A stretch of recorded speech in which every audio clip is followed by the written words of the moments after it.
Hello guys, dito kami ngayon sa Prigonoy, Russia. At dito naman ako ngayon sa Doomside. Tapos ko lang mag rounds sa mga tangke from tank number 4 to tank number 1. Punta tayo sa baba guys. Papansin nyo yung hagdanan, meron yung nakakabit na heater para hindi siya totally mag-yelo.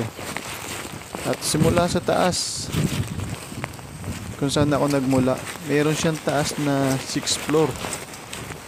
Sa barko naman, 6th deck.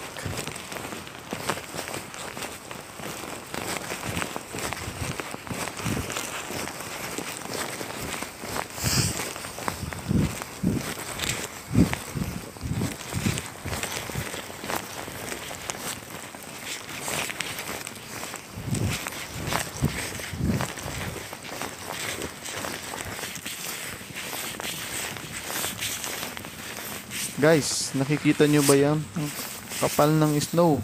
Sarap pagmasdan. Dito na ngayon ako sa forward station.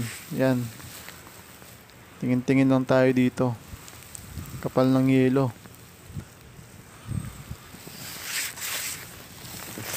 Guys, nga pala, may part lang na hindi nagkakaroon ng yelo. Kasi nga may heater yung sahig. Kaya yun, mapapansin nyo. Yung may part na wala siyang yelo. May part naman na makapalang yelo.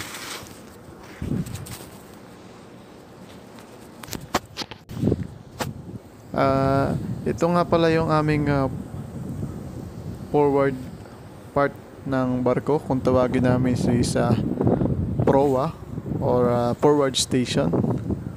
Kung tawagin namin dito sa barko. Yung makikita nyo to sa likuran ko. Ito yung mga mooring winches namin. At ang gamit namin is mooring wire.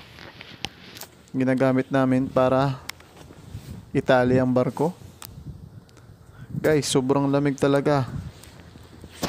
Guys, dito tayo ngayon sa may spare anchor. Nakikita nyo ba yan? Grabe no?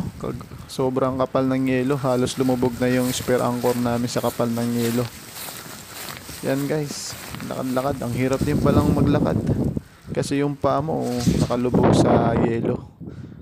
And yun lang naman guys. At sana nag-enjoy kayo sa ginawa kong video. And thank you, maraming salamat.